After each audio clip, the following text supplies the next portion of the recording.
ವಿಜ್ಞಾನ ಪ್ರತಿಭಾ ಪುರಸ್ಕಾರ ಕಾರ್ಯಕ್ರಮ ಯಾರಿಗೋಸ್ಕರ ಮಾಡ್ತಾ ಇದ್ದೀವಿ ಅಂತಂದ್ರೆ ಗ್ರಾಮೀಣ ಪ್ರದೇಶದ ಹೈಸ್ಕೂಲ್ ವಿದ್ಯಾರ್ಥಿಗಳಿಗೋಸ್ಕರ ಅವರಲ್ಲಿ ವಿಜ್ಞಾನದ ಬಗ್ಗೆ ಆಸಕ್ತಿ ಮೂಡಿಸಬೇಕು, ಅವರಲ್ಲಿ ಸಂಶೋಧನೆ ಪ್ರವೃತ್ತಿ ಬರಬೇಕು. ಸೊ ಅವರಲ್ಲಿ ಏನನ್ನು ಹುಡುಕುವ ಒಂದು ಪ್ರವೃತ್ತಿ ಹೆಚ್ಚಾಗಬೇಕು ಅನ್ನೋ ಉದ್ದೇಶದಿಂದ ಸೊ ಚಾಂದೇಸೇಗೌಡರ ಒಂದು ಕನಸು ಅದು. ಅವರ ಒಂದು ಕತೆ ಇದೆ, ಅದನ್ನ ಪ್ರತಿ ವರ್ಷ ನಾನು ಹೇಳ್ತಾನೆ ಇರ್ತೀನಿ. ಸೊ ಅವರು ಸ್ಟ್ಯಾನ್ಫೋರ್ಡ್ ಯೂನಿವರ್ಸಿಟಿನಲ್ಲಿ ಓದ್ತಾ ಇರ್ತಕ್ಕಂಥ ಸಂದರ್ಭದಲ್ಲಿ ಹಣದ ಮುಗ್ಗಟ್ಟು ಉಂಟಾಗುತ್ತೆ. ಸೊ ಆ ಸಂದರ್ಭದಲ್ಲಿ ಮಹಿಳೆ ಈ ವಿಚಾರ ಗೊತ್ತಾಗುತ್ತೆ. ಸೊ ಅವಾಗ ಅದನ್ನ ತಿಳ್ಕೊಂಡಂತ ಮಹಿಳೆ ಏನ್ ಮಾಡ್ತಾರೆ ಅಂತಂದ್ರೆ ಒಂದು ಕವರ್ ನಲ್ಲಿ ಅವರಿಗೆ ವ್ಯಾಸಂಗಕ್ಕೆ ಬೇಕಾದಂತ ಹಣವನ್ನ ಹಾಕಿರ್ತಾರೆ, ಒಂದು ಪತ್ರನೂ ಜೊತೆಲಿ ಇಟ್ಟಿರ್ತಾರೆ. ಏನ್ ಇಟ್ಟಿರ್ತಾರೆ ಅಂದ್ರೆ ಪತ್ರದಲ್ಲಿ ಒಂದು ಬರ್ದಿರ್ತಾರೆ ಏನಂತಂದ್ರೆ, ನಾನು ಈ ಹಣದ ಸಹಾಯವನ್ನು ಮಾಡ್ತಾ ಇದ್ದೀನಿ ಏನಕ್ಕೋಸ್ಕರ ಅಂತಂದ್ರೆ ನಿನಗೆ ಈ ಒಂದು ವಿದ್ಯಾರ್ಜನೆ ಮಾಡ್ಬೇಕು ಅನ್ನೋ ಹಸಿವು ನಿನಗಿದೆ, ನನಗೆ ಗೊತ್ತಾಗಿದೆ, ಅದಕ್ಕೋಸ್ಕರ ನಿನ್ಗೆ ತೊಂದರೆಗಳಿದೆಯಾ, ನಾನು ಈ ಹಣವನ್ನು ಅದಕ್ಕೋಸ್ಕರ ಕೊಡ್ತಾ ಇದ್ದೀನಿ. ನೀನು ಮುಂದೆ ಒಂದು ವಿದ್ಯಾಭ್ಯಾಸವನ್ನು ಪಡ್ಕೊಂಡು ಒಂದು ಉನ್ನತ ಮಟ್ಟವನ್ನು ಸಾಧಿಸಿದಂಥ ಸಂದರ್ಭದಲ್ಲಿ ನೀನು ಒಂದಷ್ಟು ಜನಕ್ಕೆ ನೀವು ಸಹಾಯ ಮಾಡು. ನೀನು ನನ್ನನ್ನು ಹುಡುಕ್ಬೇಕಾದಂಥ ಅಗತ್ಯನೇ ಇಲ್ಲ, ನಾನು ಯಾರು ಅಂತ ತಿಳ್ಕೊಳ್ಬೇಕಾದಂಥ ಅಗತ್ಯ ಇಲ್ಲ. ನೀನು ಮಾಡಬೇಕಾಗಿರ್ತಕ್ಕಂಥದ್ದು ಇಷ್ಟೇ, ನೀನು ಒಂದು ಉತ್ತಮ ಸ್ಥಾನವನ್ನು ಪಡ್ಕೊಂಡಂಥ ಸಂದರ್ಭದಲ್ಲಿ ನಿನ್ನ ಕೈಲಾದಷ್ಟು ನೀನು ಬೇರೆಯವರಿಗೆ ಸಹಾಯ ಮಾಡು ಅಂತೇಳಿ ಆ ಪತ್ರದಲ್ಲಿ ಬರೆದು ಅವ್ರ ಹೆಸರು ಹಾಕಲ್ಲ, ಅವರು ಕೊಟ್ಬಿಡ್ತಾರೆ. ಸೊ ಅದನ್ನ ಹಣವನ್ನು ಬಳಸ್ಕೊಂಡಂಥವ್ರು ಇವತ್ತು ಚಾಂದೇಸೇಗೌಡರು ಅಮೆರಿಕದಲ್ಲಿ ದೊಡ್ಡ ಬಿಸ್ನೆಸ್ ಮ್ಯಾನ್ ಆಗಿದ್ದಾರೆ. ಆ ಕೃತಜ್ಞತೆಯನ್ನು ನಾವು ಮರಿಬಾರದು ಅನ್ನೋ ಉದ್ದೇಶದಿಂದ ಅವ್ರು ಏನ್ ಮಾಡ್ತಾ ಇದ್ದಾರೆ ಅಂದ್ರೆ ಪ್ರತಿ ವರ್ಷ ನಮ್ಮ ಕರ್ನಾಟಕ ರಾಜ್ಯದವರಾದ್ರಿಂದ ನಮ್ಮಲ್ಲಿರ್ತಕ್ಕಂಥ ಗ್ರಾಮೀಣ ಪ್ರದೇಶದಲ್ಲಿ ಎಷ್ಟೋ ಪ್ರತಿಭೆ ಉಳ್ಳಂತ ಮಕ್ಕಳಿದ್ದಾರೆ, ಅವ್ರಿಗೆ ಒಂದು ಕಾರ್ಯಕ್ರಮವನ್ನು ಮಾಡಬೇಕು ಅಂತ ಅವ್ರು ಆಯ್ಕೆ ಮಾಡ್ಕೊಂಡಿದ್ದು ದೀನಬಂಧು ಸಂಸ್ಥೆ. ಸೊ ಇದರ ಬಹುಮಾನದ ಮೊತ್ತ ಎಷ್ಟಿರುತ್ತೆ ಅಂದ್ರೆ ಮೊದಲ ಬಹುಮಾನ ಪಡೆದಂತ ಮಕ್ಕಳಿಗೆ 55,000 ಇರ್ತದೆ. ಅದೇ ರೀತಿಯಾಗಿ ದ್ವಿತೀಯ ಬಹುಮಾನದ ಮಕ್ಕಳ ಶಾಲೆಗೆ ಏನಾಗುತ್ತೆ 25,000 ಇರ್ತದೆ. ಅದರಲ್ಲಿ 15 ಶಾಲೆಗಳನ್ನು ಈ ಒಂದು ಕಾರ್ಯಯೋಜನೆಗೆ ನಾವು ಆಯ್ಕೆ ಮಾಡ್ಕೊಂಡಿದ್ದೀವಿ. ಸೊ ಇದು ಚಾಂದೇಸೇಗೌಡರು ಪ್ರತಿ ವರ್ಷ ನಮ್ಮ ಮುಖಾಂತರ ಮಾಡ್ತಾ ಇರ್ತಕ್ಕಂಥ ಒಂದು ಯೋಜನೆ. ಸೊ ಹಾಗಾಗಿ ಈ ಸಂದರ್ಭದಲ್ಲಿ ಅವ್ರನ್ನ ನೆನೀತಕ್ಕಂಥದ್ದು ಔಚಿತ್ಯ ಅಂತ ನನಗೆ ಅನಿಸ್ತು, ಹಾಗಾಗಿ ಈ ಕಥೆಯನ್ನ ಹೇಳಿದೆ. ಸೊ ಇದೊಂದು ಕಾರ್ಯಕ್ರಮದ ಹಿನ್ನೆಲೆ ಸಂಕ್ಷಿಪ್ತವಾಗಿ ಈ ಒಂದು ಕಾರ್ಯಕ್ರಮವನ್ನ ಪ್ರಾರ್ಥನೆಯೊಂದಿಗೆ ಪ್ರಾರಂಭ ಮಾಡೋಣ. ಪ್ರಾರ್ಥನೆ ನಮ್ಮ ವಿದ್ಯಾರ್ಥಿಗಳು.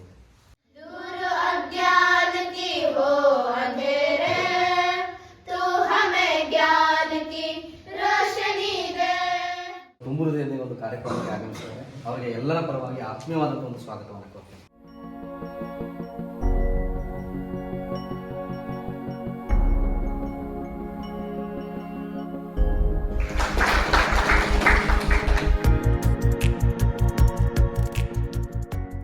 ವೈಜ್ಞಾನಿಕವಾಗಿ ಜಗತ್ತಿನ ವಿದ್ಯಮಾನವನ್ನು ಅರ್ಥ ಮಾಡಿಕೊಂಡ್ರೆ ಅವಾಗೇನಾಗುತ್ತೆ, ನಾವು ಮುಂದುವರಿಬಹುದು. ಈ ಒಂದು ಉದ್ದೇಶದಿಂದ ಚಂದ್ರಶೇಖರ್ ದೇಸಾಯಿಗೌಡರವರು, ನಮ್ಮ ಆರತಿ ಇದ್ದಾರಲ್ಲ ಸಿನಿಮಾ ನಟಿ, ಆರತಿಯವರ ಗಂಡ ಅವರು, ಆರತಿಯವರು ಮತ್ತು ಚಂದ್ರಶೇಖರ್ ಅವರು ನಮ್ಮ ಸಂಸ್ಥೆಗೆ ಬಹಳ ಕಾಲದಿಂದಲೂ ಕೊಡುಗೆ ಕೊಡ್ತಾನೆ ಬಂದಿದ್ದಾರೆ.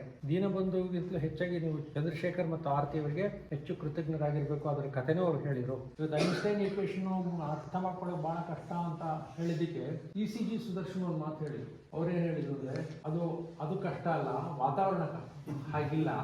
ಅದಕ್ಕೆ ಮಕ್ಕಳು ಮುಂದೆ ನಾವು ವೈಜ್ಞಾನಿಕ ವಾತಾವರಣವನ್ನು ತಿಳಿಗೊಳಿಸಿ ಹೊಸ ರೀತಿಯ ಒಂದು ವಾತಾವರಣ ಸೃಷ್ಟಿ ಮಾಡಿದ್ರೆ 5ನೇ ತರಗತಿ ಮಕ್ಕಳು 6ನೇ ತರಗತಿ ಮಕ್ಕಳು ಕೂಡ E=mc² ಅರ್ಥ ಮಾಡ್ಕೊಂಡ್ಬಿಡ್ತಾರೆ ಅಂತ ಹೇಳಿದ್ರು. ಸೊ ಅದರಿಂದ ವಿಜ್ಞಾನವನ್ನ ಬೆಳೆಸೋದಕ್ಕೆ ಬೇಕಾಗಿರ್ತಕ್ಕಂಥದ್ದು ಅಂಥದ್ದು ವಾತಾವರಣ. ಅಂತ ವಾತಾವರಣ ಸೃಷ್ಟಿ ಮಾಡೋದಕ್ಕೆ, ನಿರ್ಮಾಣ ಮಾಡೋದಕ್ಕೆ ದೀನಬಂಧು ಬದ್ಧವಾಗಿದೆ.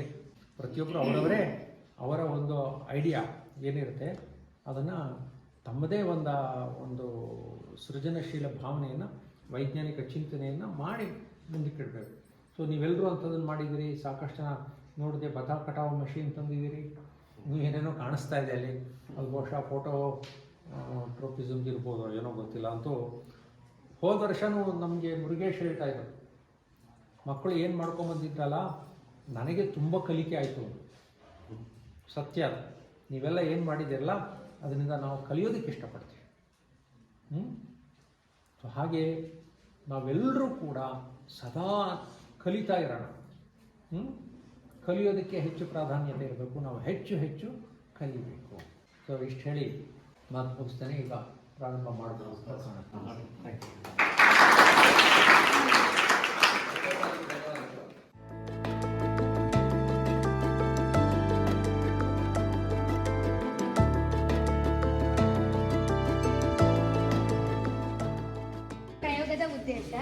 ಮಣ್ಣಿನ ಪಿಎಚ್ನ ಬಗ್ಗೆ ಅರಿವು ಮೂಡಿಸುವುದಕ್ಕೆ ಸ್ಪರ್ಧಿಗಳು ವಿವಿಧ ಸ್ಥಳಗಳಿಂದ ಮಣ್ಣನ್ನು ತಂದು ಅದರಲ್ಲಿ ಬೆಳೆಸಿರುವ ಸಸ್ಯಗಳನ್ನು ತೋರಿಸುತ್ತಾ ಅವುಗಳ ಉತ್ತಮ ಬೆಳವಣಿಗೆಗೆ ಮಣ್ಣಿನ ನಿರ್ದಿಷ್ಟ pH ಮೌಲ್ಯ ಅಗತ್ಯವೆಂದು ನಿರೂಪಿಸಿದರು.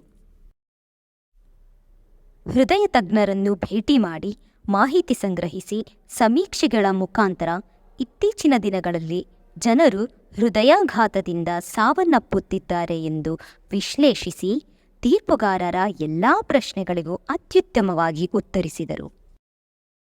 ಸುರಕ್ಷತೆಗಾಗಿ ಚಾಲಕ ಮದ್ಯಪಾನ ಸೇವಿಸಿದ್ದಾರೆಯೇ ಎಂದು ಪತ್ತೆ ಹಚ್ಚುವ ವ್ಯವಸ್ಥೆ. ವಾಹನಗಳಲ್ಲಿ ಸಂವೇದಕಗಳನ್ನು ಅಳವಡಿಸುತ್ತೇವೆ.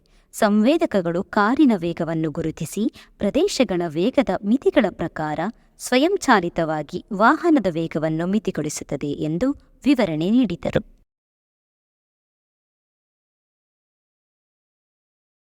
ಸೊಳ್ಳೆಗಳ ನಿಯಂತ್ರಣಕ್ಕೆ ನಾವೀನ್ಯ ನೈಸರ್ಗಿಕ ಪದ್ಧತಿ.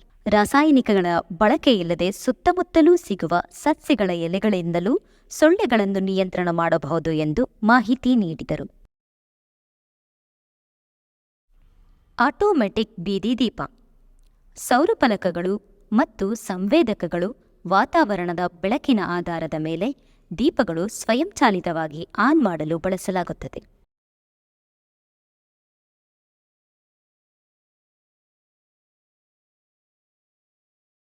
ಕೃಷಿ ಪದ್ಧತಿಯ ಹಂತಗಳು. ಮಣ್ಣಿನ ತಯಾರಿ, ಬಿತ್ತನೆ, ಗೊಬ್ಬರ ಹಾಕುವುದು, ನೀರಾವರಿ, ಹೀಗೆ ಕೃಷಿಯಲ್ಲಿ 7 ಹಂತಗಳಿವೆ. ನಿಮ್ಮ ಮಕ್ಕಳಿಗೂ ಕೃಷಿಯ ಬಗ್ಗೆ ಶಿಕ್ಷಣ ಕೊಡಿ ಎಂದು ಮಾದರಿಗಳ ಮುಖಾಂತರ ತಿಳಿಸಿದರು.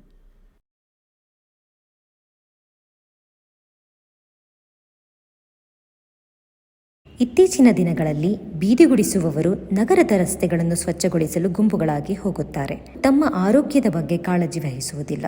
ಸುರಕ್ಷತಾ ಕ್ರಮಗಳಿಲ್ಲದೆ ಈ ಕೆಲಸ ಸಾಗುತ್ತಿದೆ. ಇದನ್ನು ಪರಿಹರಿಸಲು ಪರಿಸರ ಸ್ನೇಹಿ ಸೈಕಲ್ನ ಬಳಕೆ ಆರೋಗ್ಯವಷ್ಟೇ ಅಲ್ಲದೆ ನಗರದ ಬೀದಿಗಳನ್ನು ಶುಚಿಗೊಳಿಸಲೂ ಬಳಸಬಹುದು ಎಂದು ಮಕ್ಕಳು ಪರಿಚಯಿಸಿದರು.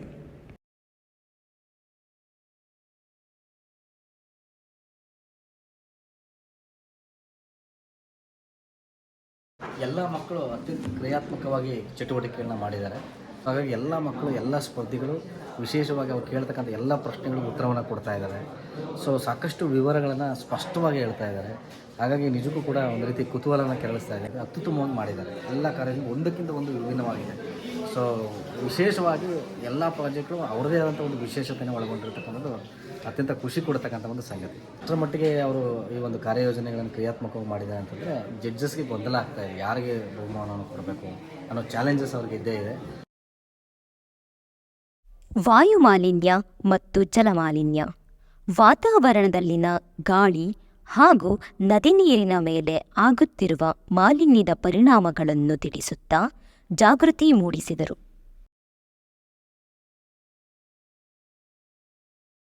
ಪರಿಸರ ಸ್ನೇಹಿ ಕಡಿಮೆ ಶಕ್ತಿ ವ್ಯಯದ ಕಳೆ ತೆಗೆಯುವ ಸರಳ ಯಂತ್ರ. ಬೆಳೆಗಳ ಇಳುವರಿಯನ್ನು ಕಡಿಮೆ ಮಾಡುವ ಕಳೆಗಳನ್ನು ತೆಗೆಯಲು ಈ ಸರಳ ಯಂತ್ರವನ್ನು ಮಕ್ಕಳು ರಚಿಸಿದ್ದಾರೆ.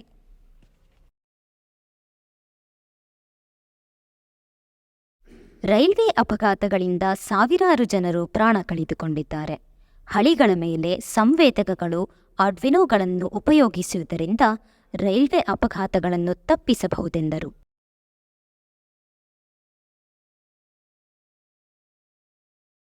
ಸುಸ್ಥಿರ ಅಭಿವೃದ್ಧಿಯೇ ದೇಶದ ಅಭಿವೃದ್ಧಿ. ಸೌರ ವಿದ್ಯುತ್, ಜಲವಿದ್ಯುತ್, ಪವನಶಕ್ತಿ, ಮಳೆ ನೀರು ಕೊಯ್ಲು ಹೀಗೆ ಮುಂತಾದ ವಿವಿಧ ಕಾರ್ಯಗಳನ್ನು ಬಳಸಿಕೊಂಡು ದೇಶದ ಅಭಿವೃದ್ಧಿ ಸುಸ್ಥಿರವಾಗಲಿದೆ ಎಂದು ಮಕ್ಕಳು ತಿಳಿಸಿದರು. ಔಷಧಿ ಸಸ್ಯಗಳ ಪರಿಚಯ. ಔಷಧೀಯ ಸಸ್ಯಗಳು ಜನರ ಜೀವವನ್ನು ಉಳಿಸುತ್ತವೆ. ಈ ಮಾಹಿತಿಯನ್ನು ಸಂಗ್ರಹಿಸಿ ಮುಂದಿನ ಪೀಳಿಗೆಗೆ ಪರಿಚಯಿಸುವ ಪ್ರಯತ್ನವನ್ನು ಮಕ್ಕಳು ಮಾಡಿದರು.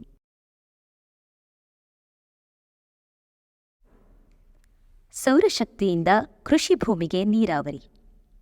ರೈತರು ವಿದ್ಯುತ್ ಕೊರತೆಯನ್ನು ಎದುರಿಸುತ್ತಿದ್ದಾರೆ. ಈ ಮಾದರಿಯು ಈ ಸಮಸ್ಯೆಗೆ ಪರಿಹಾರವಾಗಿದೆ. ಸೌರಫಲಕಗಳನ್ನು ವಿದ್ಯುತ್ ಉತ್ಪಾದಿಸಲು ಬಳಸಲಾಗುತ್ತದೆ. ವಿದ್ಯುತ್ತನ್ನು ನೀರಿನ ಸರಬರಾಜಿಗೆ ಉಪಯೋಗಿಸುತ್ತೇವೆಂದು ಮಕ್ಕಳು ತಿಳಿಸಿದರು.